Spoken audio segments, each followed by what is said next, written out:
آج ہمارا سبق تفسیر سورۃ البقرہ کی آیت نمبر 253 ہے، 253 تیسرا پارہ آج ہم شروع کر رہے ہیں۔ تِلْكَ الرُّسُلُ فَضَّلْنَا بَعْضَهُمْ عَلَى بَعْضٍ مِّنْهُمْ مَنْ كَلَّمَ اللَّهُ وَرَفَعَ بَعْضَهُمْ دَرَجَاتٍ وَآتَيْنَا عِيسَى ابْنَ مَرْيَمَ الْبَيِّنَاتِ وَأَيَّدْنَاهُ بِرُوحِ الْقُدُسِ وَلَوْ شَاءَ اللَّهُ مَا اقْتَتَلَ الَّذِينَ مِنْ بَعْدِ مَا جَاءَتْهُمُ الْبَيِّنَاتُ وَلَكِنِ اخْتَلَفُوا فَمِنْهُمْ مَنْ آمَنَ وَمِنْهُمْ مَنْ كَفَرَ۔ تِلْكَ الرُّسُلُ، وہ جو تھے رسول تھے، فضلنا بعضهم علی بعض، ہم نے بعض کو بعض کے اوپر فضیلت عطا فرمائی۔ منہم من کلم اللہ، ان میں سے کچھ ایسے ہیں جن سے اللہ نے کلام کیا۔ ورفع بعضهم درجات، اور بعض ایسے ہیں جن کو ہم نے درجات میں بلند کر دیا۔ اللہ تعالیٰ فرماتے ہیں سارے رسولوں کے درجے ایک جیسے نہیں ہیں، بعض کو بعض کے اوپر ہم نے فضیلت دی ہے۔ وَآتَيْنَا عِيسَى ابْنَ مَرْيَمَ الْبَيِّنَاتِ، اور ہم نے عیسیٰ بن مریم علیہ السلام کو واضح نشانیاں عطا کی تھیں۔ وَأَيَّدْنَاهُ بِرُوحِ الْقُدُسِ، اور ان کی ہم نے مدد کی روح القدس کے ساتھ۔ جتنے بھی رسول آئے ہیں، جتنے بھی ولی ہوتے ہیں، اس بات کو سمجھ لینا چاہیے، اگر کسی سے کرامت سرزد ہوتی ہے، معجزہ ہوتا ہے، تو وہ اپنی مرضی سے نہیں کرتے، وہ اللہ کی منشا کے ساتھ ہوتا ہے، وہ اللہ کے اذن کے ساتھ ہوتا ہے۔ دیتا اللہ ہے، صرف پیچھے ذات اللہ کی ہے، صرف اور صرف ایک اللہ کی ذات ہے جو دیتی ہے۔ دیکھیں اللہ تعالیٰ فرماتے ہیں وَأَيَّدْنَاهُ، ہم نے ان کی مدد کی تھی بروح القدس، روح القدس کے ساتھ۔ روح القدس سے مراد جبرائیل علیہ السلام ہے۔ تو عیسیٰ علیہ السلام جب زندہ کرتے تھے مردے کو تو کیا کہتے تھے؟ بِإِذْنِ اللہ، اللہ کے حکم کے ساتھ، اللہ کے نام کے ساتھ۔ تو اصل اتھارٹی اللہ کی ہے۔ نبی کریم صلی اللہ علیہ وسلم نے فرمایا لا تطرونی کما اطرت الیہود والنصارى، لوگوں مجھے اس طرح میری ذات میں غلو نہ کرنا جیسے یہودیوں عیسائیوں نے غلو کیا تھا، یعنی حد سے زیادہ بڑھا دینا۔ جتنا رتبہ اللہ نے دیا ہے، اللہ نے دیا ہے، اللہ کہہ سکتا ہے، اور جو دیا ہے سب کچھ اللہ نے دیا ہے، تو مجھے اس طرح نہ بڑھانا جس طرح یہودیوں عیسائیوں نے۔ اب دیکھیں عیسیٰ علیہ السلام کہتے تھے کہ میں اللہ کے نام سے زندہ کرتا ہوں، تو اب عیسائیوں نے یہ بنا دیا کہ عیسیٰ علیہ السلام بھی رب ہے، یا عیسیٰ علیہ السلام اللہ کے بیٹے ہیں۔ محمد کریم صلی اللہ علیہ وسلم کی شان بیان کرتے ہوئے ہمیں غلو نہیں کرنا چاہیے۔ اکثر نعتیں جو ہیں ان میں نبی کریم صلی اللہ علیہ وسلم کی شان ایسے بیان کی جاتی ہے تو بعض لوگ ان کو رب بھی کر دکھاتے ہیں کہ وہی رب ہے۔ نیت ہم یہ نہیں کہتے کہ کسی کی کیا نیت ہے، لیکن ظاہری طور پہ الفاظ جو ہیں وہ بھی جو ہیں نپے تلے ہونے چاہیے۔ شعر و شاعری میں خصوصی طور پہ لفاظی سے کبھی بھی کام نہیں لینا چاہیے، کیونکہ یہ معاملہ بڑا حساس ہے، توحید کا، شرک کا، غلو کا۔ اللہ تعالیٰ فرماتے ہیں کہ ہم نے مدد کی تھی روح القدس کے ساتھ عیسیٰ علیہ السلام کی۔ محمد کریم صلی اللہ علیہ وسلم کے بھی ایسے ہے۔ تو نعتیں پڑھتے ہوئے، نعتیں سنتے ہوئے، نبی کریم صلی اللہ علیہ وسلم کی تعریف بیان کرتے ہوئے، آپ صلی اللہ علیہ وسلم کی تعریف کرتے ہوئے ہمیں وہی کچھ الفاظ کہنے چاہیے جو اللہ تعالیٰ نے کہے ہیں۔ اللہ نے کوئی کسر چھوڑی نہیں ہے، تو کیوں ہم ایسا کرنے کی کوشش کرتے ہیں کہ کوئی لفظ نئے نکالیں؟ اللہ نے کوئی کسر چھوڑی نہیں ہے۔ کہا ما ینطق عن الہویٰ ان ہوا الا وحی یوحیٰ، محمد کریم صلی اللہ علیہ وسلم کی ذات اپنی طرف سے بولتی نہیں، جو بولتی ہے، جو ذات ان کی بولتی ہے وہ اللہ کا ہی حکم ہوتا ہے۔ فرمایا کہ اللہ تعالیٰ اور اللہ کے فرشتے درود بھیجتے ہیں۔ اب اللہ تعالیٰ اپنے حبیب پہ درود بھیج رہا ہے، یہ تھوڑی فضیلت ہے؟ بڑی فضیلت ہے۔ فرمایا اگر تم اللہ سے محبت کرتے ہو، میرے رسول سے محبت کرو، تمہاری پھر محبت کاؤنٹ ہوگی، ورنہ تمہاری محبت کسی کھاتے کی نہیں۔ یہ تھوڑی تعریف ہے؟ تو جس طرح اللہ نے بیان کی ہے تعریف، اس طرح سمجھیں، اس سے آگے نہ جائیں، غلو نہیں کریں۔ وَلَوْ شَاءَ اللَّهُ مَا اقْتَتَلَ الَّذِينَ مِن بَعْدِهِمْ، اور اگر اللہ چاہتا تو یہ لوگ لڑائی نہ کرتے، یہ اختلافات نہ ہوتے۔ کیسے؟ اللہ سب کا ذہن ہی ایک بنا دیتا، لیکن اللہ نے ایسا کیا نہیں ہے۔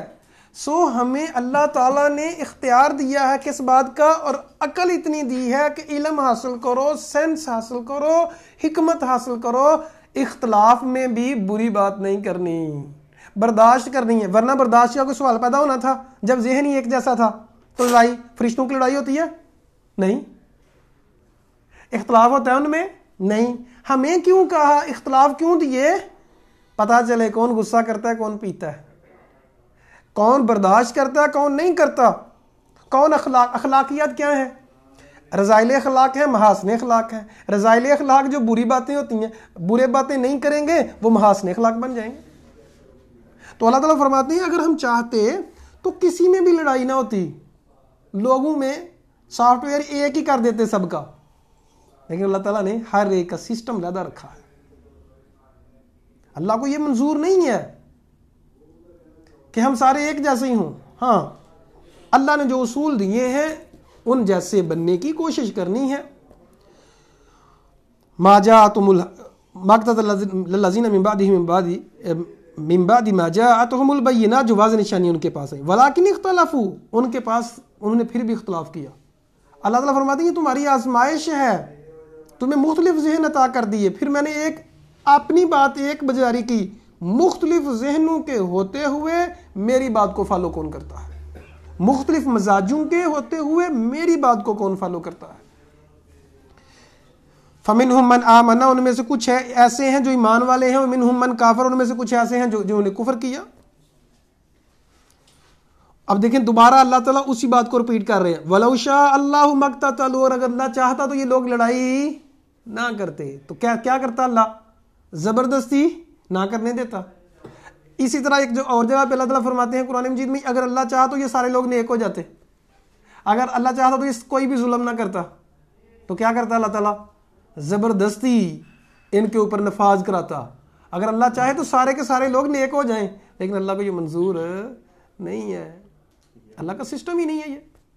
اللہ نے کہا کہ تمہیں اختیار ہے، چاہے تو رحمان کی طرف آ جاؤ، چاہے شیطان کی طرف جاؤ، تمہیں اختیار ہے، جدھر مرضی جو مرضی کرو۔ ہاں یہ نہیں اس کے ذمہ دار ہو، یہ نہیں جانوروں کی طرح تم ذمہ دار نہیں ہو۔ جانوروں کو بھی خواہش دی نا اللہ نے، بولیاں بھی بولتے ہیں، عبادت بھی کرتے ہیں، لیکن ان سے سوال نہیں ہونا۔ تو اللہ تعالیٰ فرماتے ہیں یہ جو اختلاف کرتے ہیں، اللہ تعالیٰ نے ہر ایک کو وسعت دی ہے، علم دیا ہے، سمجھ دی ہے، تو کرتے رہیں۔ لیکن وَلَٰكِنَّ اللَّهَ يَفْعَلُ مَا يُرِيدُ، اللہ وہی کرتا ہے جو ارادہ کرتا ہے۔ جو اللہ نے ارادہ کیا وہی کیا۔ فرشتوں نے کہا اللہ کیوں بناتا ہے ان کو؟ ہم عبادت کرنے کے لیے تھوڑی ہیں، ہم تو اتنی عبادت کرتے ہیں، تیری عبادت کریں گے؟ تو فرشتوں نے کہا، اللہ تعالیٰ نے کہا جو میں جانتا ہوں تم نہیں جانتے۔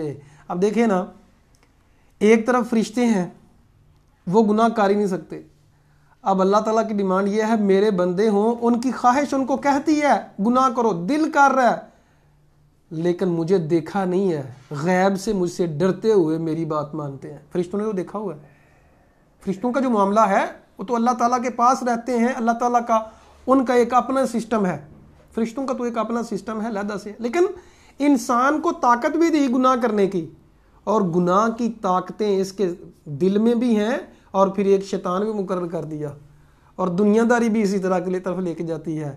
ان سب کے باوجود کون اللہ کی طرف جاتا ہے، کون رحمان کی طرف جاتا ہے، اور کون شیطان کی طرف جاتا ہے؟ پھر ان لوگوں کے لیے پروٹوکول بھی بڑا ہے، ان لوگوں کے لیے جو اللہ والے بن جاتے ہیں۔ تو عزیز سامعین، زندگی میں کامیابی چاہتے ہیں تو اللہ والے بن جائیں، رحمان کے جھنڈے کے نیچے آ جائیں، اللہ کی طرف آ جائیں۔ یقین کیجئے گا اسی میں عزت ہے، اسی میں صحت ہے، اسی میں تندرستی ہے، اسی میں دنیا اور آخرت کی کامیابی ہے، اس کے علاوہ کامیابی کہیں نہیں ہے۔ میں ہزارہ دفعہ سمجھا چکا ہوں کہ اللہ کی طرف سے انسان کے جسم کے دو حصے ہیں، ایک جسم ہے ظاہری طور پہ، ایک روح ہے۔ جب روح نکل جاتی ہے تو انسان فوت ہو جاتا ہے، اسے قبرستان میں دفن کراتے ہیں۔ جسم کی جو غذا ہے اللہ نے نیچے سے نازل کی، چونکہ مٹی سے ہی پیدا کیا ہے جسم، اور روح کی غذا اللہ نے روح کو اوپر سے نازل کیا تھا، روح کی غذا جو ہے وہ اللہ نے قرآن کو نازل کیا ہے، اور کامیاب وہی ہوگا جو قرآن والا ہے۔ جو قرآن کی طرف آئے گا دل کا سکون اس کو نہیں مل سکتا، چاہے اس کے ہزاروں جہاز ہوں، چاہے دنیا کی ساری نعمتیں اس کے پاس ہیں، اس کو دل کا سکون نہیں مل سکتا، نہیں مل سکتا جو قرآن کے قریب نہیں ہے، جو دین کے قریب نہیں ہے، جو اللہ والا نہیں ہے، اس کو دل کا سکون نہیں مل سکتا۔ اللہ سے دعا ہے اللہ تعالی ہمیں قرآن کا فہم عطا فرمائے، قرآن کی سمجھ عطا فرمائے، ہم سب کو دل کا اطمینان عطا فرمائے، قرآن سے سچی محبت کرنے کی توفیق عطا فرمائے، اس کا نور ہمارے دلوں میں اللہ تعالی جاگزین فرمائے، اور ہمارے دلوں کو قرآن کے نور اور قرآن کی حکمت سے اللہ تعالیٰ مزین فرمائے۔ آمین ثم آمین۔ اقول قولی ھذا استغفر اللہ لی ولکم ولسائر المسلمین۔